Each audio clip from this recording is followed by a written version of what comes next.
Hello everyone and welcome to my Adobe Photoshop tutorial. This video I'm going to show you how to work with the quick selection and the magic wand. My name is TJ Style and this is Cool Make Graphics, and in this episode, like I said, we'll be talking about these two tools, and these two awesome people are very cool tools.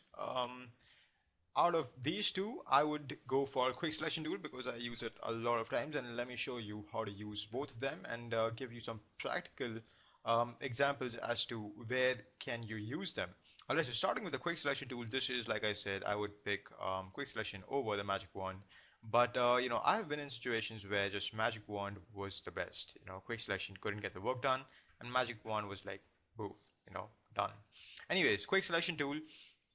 Okay, so the way this works is it basically is like a paintbrush. You start by clicking on your left mouse button and you just go through this, and you can see it makes your selections for you, and this is a really good tool.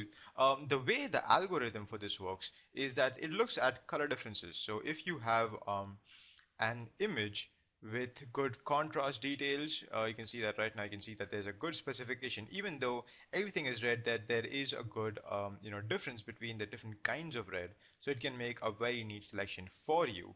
And then of course, on depending on how big your image is, it's going to take a little time to process. Right now this is a huge image, you can see 122 MB, and I'm working on a 300 DPI image. That's basically the resolution. I'm going to explain this a little bit later in the series, but yeah, you get the point that if you're working on a big image, it's going to take a little time to process, but generally it's going to give you a very neat selection. Now, that being said, quick selection tool is not the best tool for using your selections. Okay, yeah, this one question. Having the best tool in your arsenal for making your selections, let me clear this point up, awesome people. There is no best tool in Adobe Photoshop. There is no best selection tool. There is no best color correction tool.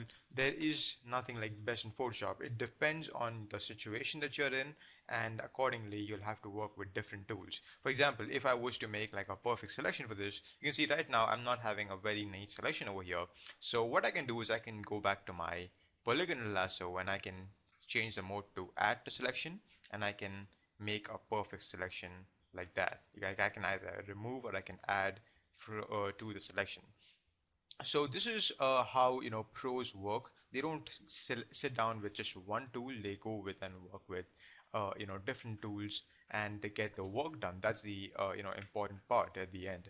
So okay, so that's how the quick selection works. The keyboard shortcut is the W key on your keyboard. Here it is written, and this is, like I said, like a paintbrush. So if you want a bigger brush, you can see right now I'm working with a very small crosshair. You can increase the brush size from here, and it will get the work done accordingly. Now, yeah, talking about the best selection tool, this is not the best selection tool. Like I said, there is no best selection tool in Photoshop, but there are other tools that are used for doing other sorts of work. Like if you want to remove a model from her white background, this is something that would give you like a rough selection, but after this you will have to dig deep and learn some advanced masking skills in Photoshop for doing that kind of work. So again, if you want to mask something out very quickly and show it to your client, a rough idea, a rough sketch, this is a good tool because as it really works super fast. Anyway, so yeah, this is how it works. Now, this tool also has those two options, plus and minus. So if you basically make a selection and you think that, okay, this is good, but I want to still add to the selection, control and just like don't even hold on any key, just keep on drawing, and you can see it adds to your selection. And if you want to remove from your selection, change the selection mode. Of course, the keyboard shortcuts are the same, Shift and Alt. So hold on the Alt key and you'll be in your minus mode, remove from selection. And if you hold on the Shift key, as you can see, it takes a little time to process, but if you hold on the Shift key, you'll be there in your plus mode. So boom, that's how you work with this. And one tip, by default this option is going to be switched off, auto enhance. I highly recommend that you switch it back on.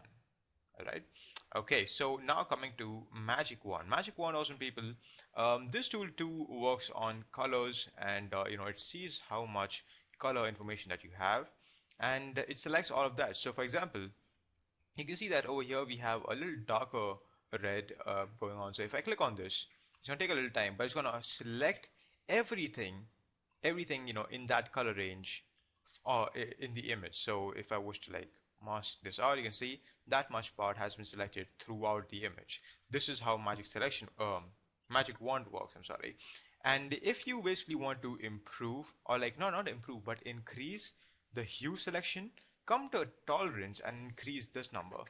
And now if I was to click on the same area, you can see it selects a very limited part. I don't know why that happened.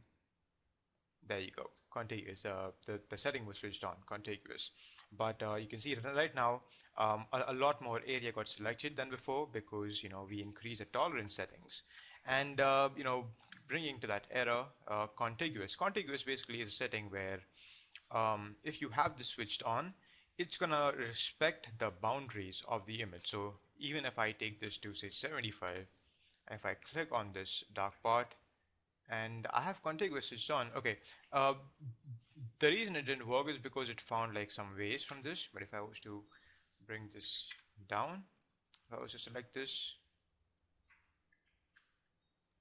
you can see it respects the boundaries of the color range, and it does not select the other hues that are there in the image. So depending, if you are working for a company and they give you images for green screening, they shot some images on a green backdrop, and they wanted you to get rid of it. This is again not the best tool, because it would not be able to work with the hair details. But to get you a good rough idea, if you use this tool, you can work a lot quicker, show your clients a rough sketch, and get your work done very quickly. So that is how you, and of course, you have some more settings over here, but honestly, this is not all that important. The main settings are right here. You want to add to your selection, subtract, invert, or basically this intersection is something that not a lot of people use. To be honest, even in my Photoshop career, I've hardly ever wanted to use this tool. This is a confusing tool, and people don't use it much. But it does come in handy. Like out of 100 cases, there'll be one time when you want to use this. So I'm just saying. So, new selection, add to selection, subtract from selection. You have your tolerance settings over here, and contiguous. This was a very important setting. So, this is my explanation on how quick selection and magic wand works in Adobe Photoshop. My name is DJ Style. This is Cool Make Graphics. Please subscribe to my YouTube channel or to this YouTube channel, and I will see you all next time. Take care, everyone, and talk to you some other video that time. Bye.